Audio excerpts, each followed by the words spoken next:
Hello everyone, welcome back to my channel. কেমন আছো তোমরা সবাই?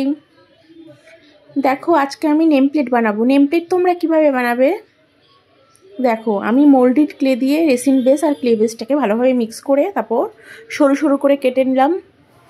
সরু সরু করে কেটে তারপর আমি এমডিএফ বোর্ডটাকে এখানে আমি নিজের পছন্দ মতন শেপে কাট করে নিয়েছি। তোমরাও সেটাই করতে পারো, তোমাদের পছন্দ মতন শেপে কাট করে নিতে পারো। এবার আমি ক্লেগুলোকে বর্ডারের দিকে, ওপর আর নিচে বর্ডারের দিকে বসিয়ে দিচ্ছি। বসিয়ে এবার আমি চেরি ট্রি ব্রাঞ্চের জন্য ক্লেগুলোকে আরও সরু সরু করে ব্রাঞ্চ করে নিলাম। দেখো, ক্লেগুলোকে আমি যাতে একদম রিয়েলিস্টিক ট্রি ব্রাঞ্চ লাগে সেরকমই আমি বসিয়ে দিচ্ছি, মানে সেট করে দিচ্ছি।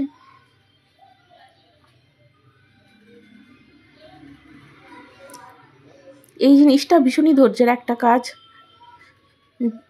তুমি যত ধৈর্য নিয়ে করবে জিনিসটা ততই আরও ভালো হবে।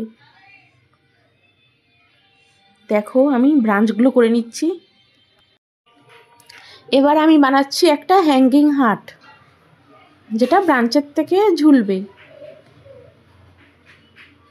দেখো, সুন্দর করে শেপ করে নিচ্ছি যাতে শেপটা পারফেক্ট হয়, আর ওপরে ভালো করে ফিনিশ করে নিচ্ছি যাতে স্মুথ হয় আর তোমার কালার করতে সুবিধা হবে।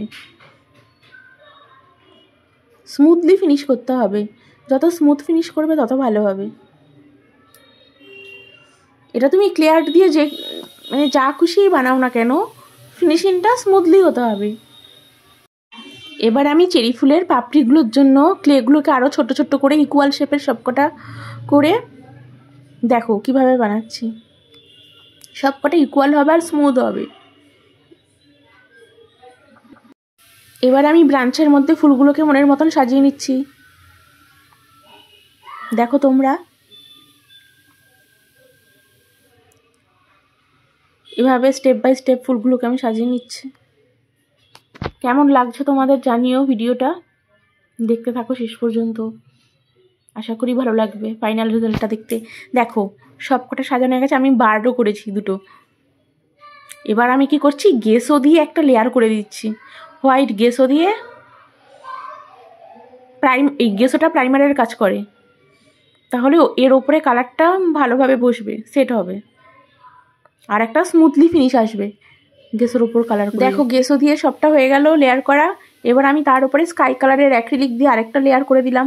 এবার আমি ফুলগুলোকে পেইন্ট করে দিচ্ছি ডিপ পিঙ্ক, লাইট পিঙ্ক দিয়ে, আর সেন্টারে ইয়েলো দিয়ে। হয়ে গেছে কালার করে। এবার আমি নিজের নামটা সুন্দর করে লিখে নিচ্ছি। দেখো কেমন লাগছে তোমরাই বলো। তোমরাও এরকমভাবে নেম প্লেট বানাতে পারো, ভীষণ অ্যাট্রাকটিভ লাগবে। ভিডিওটা কেমন লাগলো কমেন্ট করে জানিও তোমরা। Thanks for watching, by.